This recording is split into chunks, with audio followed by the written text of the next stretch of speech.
Today we're going to be talking about what is a safe withdrawal rate during retirement to ensure that you do not run out of money.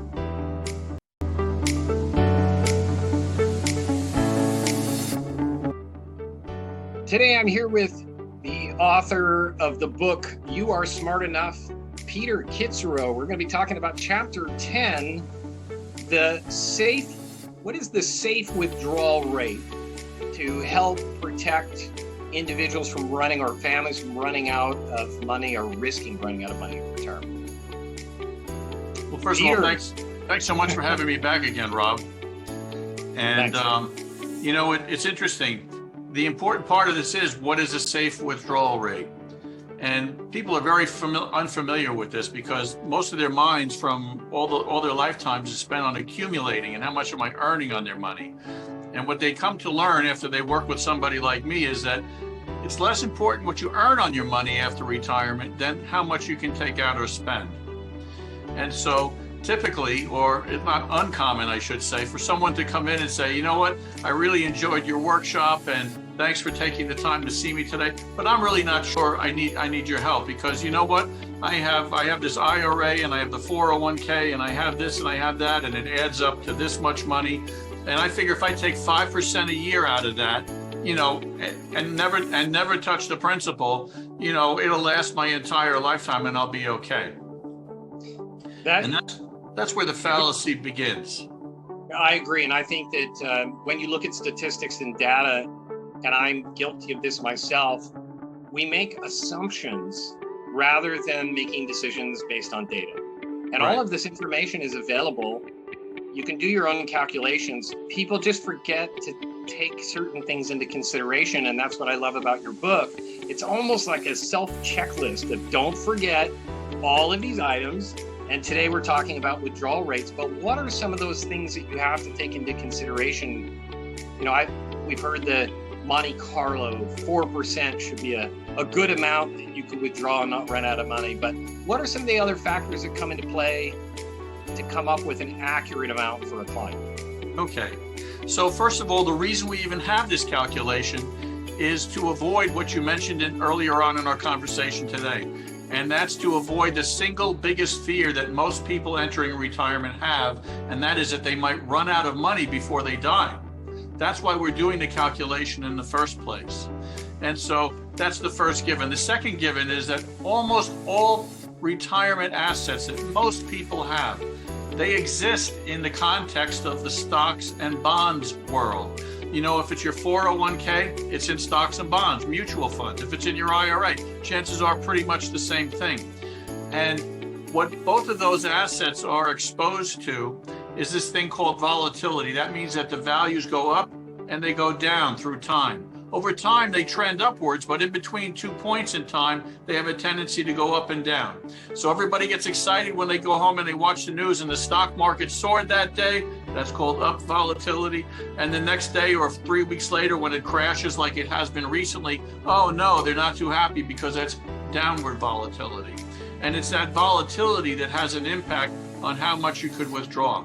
The example I mentioned a few minutes ago where the gentleman said, well, I have X dollars and I figured if I take 5% a year and never touch the principal, that would be true if the asset earned 5% every year and that never changed.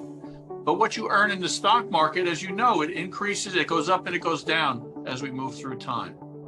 So, and I know that you don't address this in your book, but I've heard you talk about it.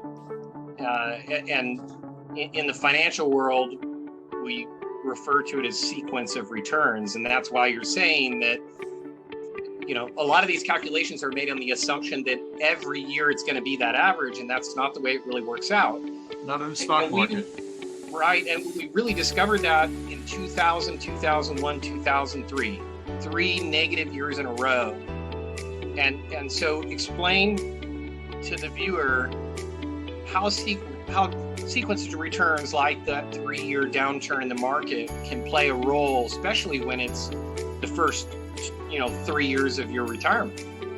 Okay, so let's pretend for a moment that you're starting with $1 million in your account and you take out 5%, you take out 50,000.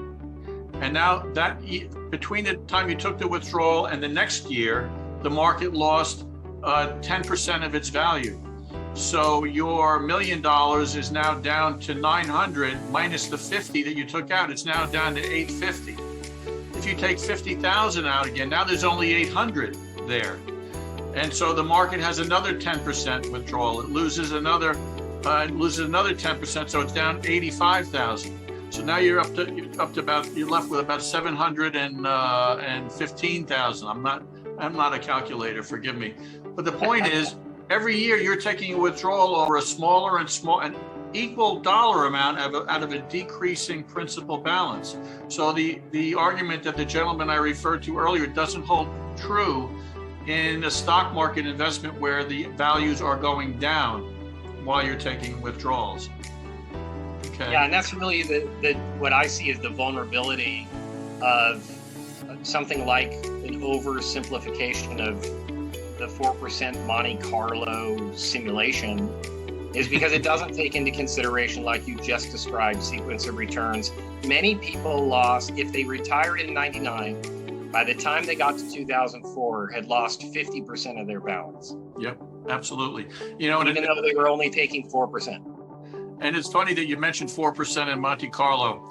So for those folks in the audience that aren't familiar with it, the investment industry, they created an analysis, a tool to help them figure out what's a safe withdrawal rate. And back about 10 or 15 years ago, that withdrawal rate was 4%. And here's how they figure that out. They say, okay, let's make an assumption that this portfolio you have is earning X% rate of return as an average.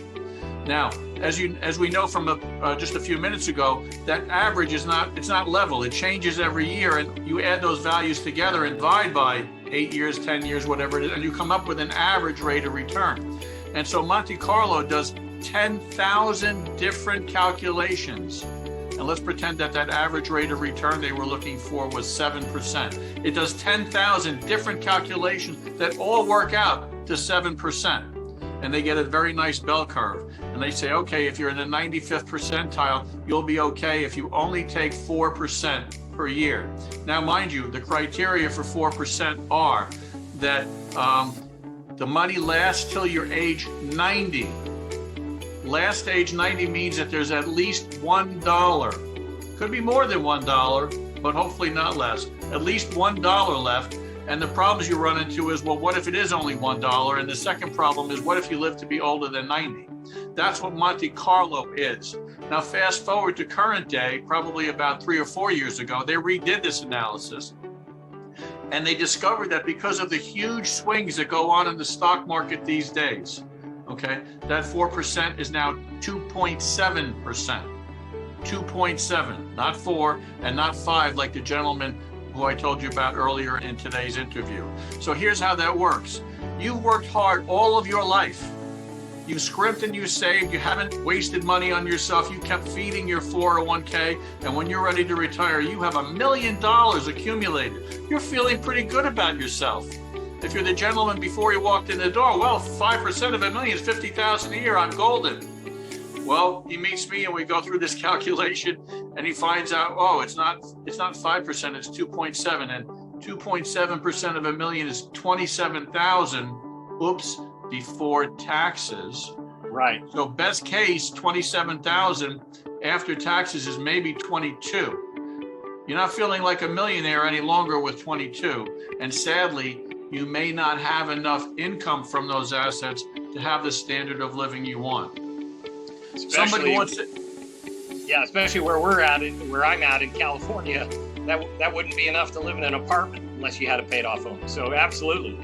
So the question becomes, how many units of $1 million does a person need to have an average standard of living? And the sad answer is many more units of $1 million than most of them do or ever will have. So to dispel the doom and gloom, there is a solution. And the solution is that you need to make sure you have assets in your retirement plan that are able to generate a 5 to 7% annual withdrawal. 5 to 7%, not 2.7. And believe it or not, those things exist. And in some cases, that may even be tax-free money that comes out to you, okay? But all of this is, go ahead. No, I just like what you're saying. And I think that's why when you dispel the myth, that's why I was saying at the beginning of this conversation to wrap up, we listen to what other people say, and because it's based off of assumptions, we make catastrophic mistakes that cause you to run out of money faster than you expected. However, that's why it's so important, based on your encouragement, to look at alternative investments, because there are alternative investments that eliminate particular risk factors so that you don't need the multiple units of $1 million, because it's eliminating the risk factors that require the multiple units of $1 million. Let's face it, when you get to retirement, your nest egg is whatever it is. There's no magic way we can make it significantly bigger. And that includes, you should not be taking extraordinary amounts of risk, like gambling, if you will, to try and make it a lot bigger. The idea is to focus on what can you do to get the biggest withdrawal from it without running out of money. And that requires doing a little bit of planning. You mean my plan for day trading is not going to make up the difference? Well, it might, until it doesn't. I still meet people today that, oh yeah, I do day trading.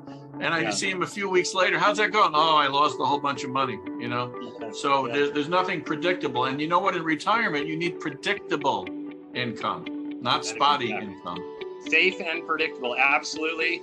And that's why I appreciate everything you teach. You break it down, you make it simple, and you help us see the truth in a simple way that does make you feel like, okay, again, I don't need to rely on other people's knowledge and assumptions. If I'm willing to learn from you, you break it down and make it easy, where you do make me feel I am smart enough to avoid these pitfalls because I've considered my options and taken the advice given. So I appreciate it. Anybody who'd like a copy of the chapter we're talking about today, chapter 10, Peter, how can we get a copy of that chapter and or the book if they're interested? Easy peasy. So right below this video, there should be a button that you can click where you can download chapter 10 today. There's another button for sure where you can schedule a 15-minute conversation with me. And if we have that conversation, I'll be happy to send you a copy of the book, the whole book. If you can't wait for any of that and it's just burning your patience to death, you can go to Amazon and look it up on Amazon, and I'm sure they'll be happy to send you one in just a couple of days. Absolutely. Well, Peter, again, thank you for your time and sharing your knowledge with others and helping people avoid leaving money on the table or running out of money at the back end of retirement. And you really are on a crusade for saving families in the best years of their lives. And that's why I'm such a big fan and appreciate you taking the time to share your knowledge. Thanks, Peter. Always a pleasure, Rob. Thank you.